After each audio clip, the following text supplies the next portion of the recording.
Hello guys, magandang araw sa ating lahat. Gumawa tayo ng fruit fly trap guys. Ito yan guys, bago ko lang nilagay, ngayon lang. Tingnan nyo, wala pang laman. Baka mamayang hapon, marami na yan. Tingnan, wala. Mamayang hapon, marami na yan. Ang dito guys, isang linggo ko na nilagay ito. Ito na ngayon, marami. Oh, daming patay sa loob. Oh, kita nyo guys. Parang umiitim ang kuwan sa dami ng fruit fly. Yan, bago. Mabisa guys. Ito yung bago ko nilagay. Papakita ko sa susunod na video. Yan, wala pang laman. Mamayang hapon mayroon na yan laman. Kasi mabango tong yan. Lagyan nyo ng bulak yan. Tapos may tubig sa loob. Butasan lang nyo sa gilid. Hindi gaano kalaki. Lang kalaki. Tatlo lang. Sa gitna nyo lang butasin. Para makapasok yung fruit fly. Once makapasok na sila, hindi na sila makakalabas. At saka may tubig. Yan na kaunti. Diyan sila mahuhulog at mamamatay na lang din sa loob. Yun. Tandaan guys. Kaya yun ang gamitin nyo. O kaya yan, tingnan nyo. Super net.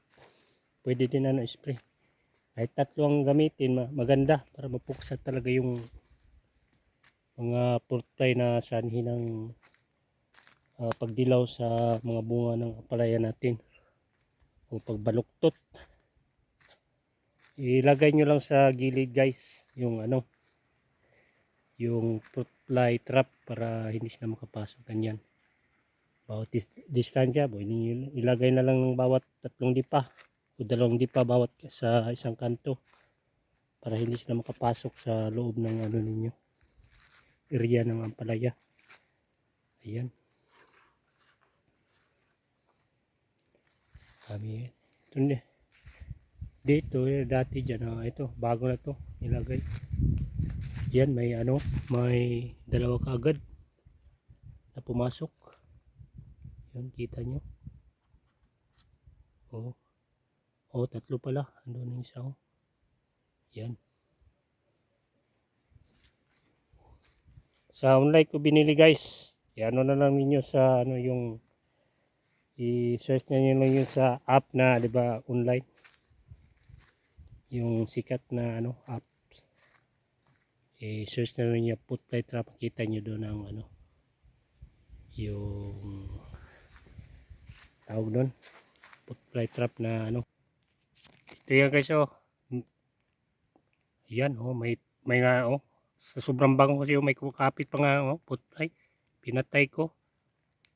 Hindi pa yan nabuksan ha. Grabe talaga, epektibo talaga to. Hindi ko, ang tawag siguro nito, metyluhinol siguro ang tawag dito kung hindi ako nagkakamali. Basta i-search nyo lang sa sa online. Dun sa app na di ba sikat. Alam naman niyo yun, dalawang yun.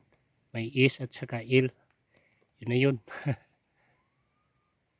I-search nyo lang sa tapos siguro nasa 200 lang to. 10 ang mabisa talaga Pwede din kayo gumamit ng yung super net. Pero mahal na, grabing mahal na. Pero may pera kayo, okay na din yun. Mabisa din yun. Ito, makakasave ka. Sa 10 na ito, i-counti mo lang na 10, kaya ka magagawa siguro ng 100 siguro na buti. Na pantrap lang. Dito. Ayan, may pumasok na. Tingnan nyo. Kanina pa nilagay yan. Kita nyo? Sabi na mga 4, 5 siguro. 6 o 7 nasa loob. Yan, sa gilid lang butasin nyo tapos lagyan nyo ng tubig. Pwede na lang isabit sa pwede nyo sa lupa ilagay. Pwede dun sa sa gitna. Kayo na lang bahala sa basta importante sa gilid ang pinaka maganda. Tapos maglagay kayo sa gitna din. Ay natag 3 dipa, 2 dipa ang distansya. Okay na yun. Sige guys, maraming salamat sa inyong panonood. Sa susunod naman nating video.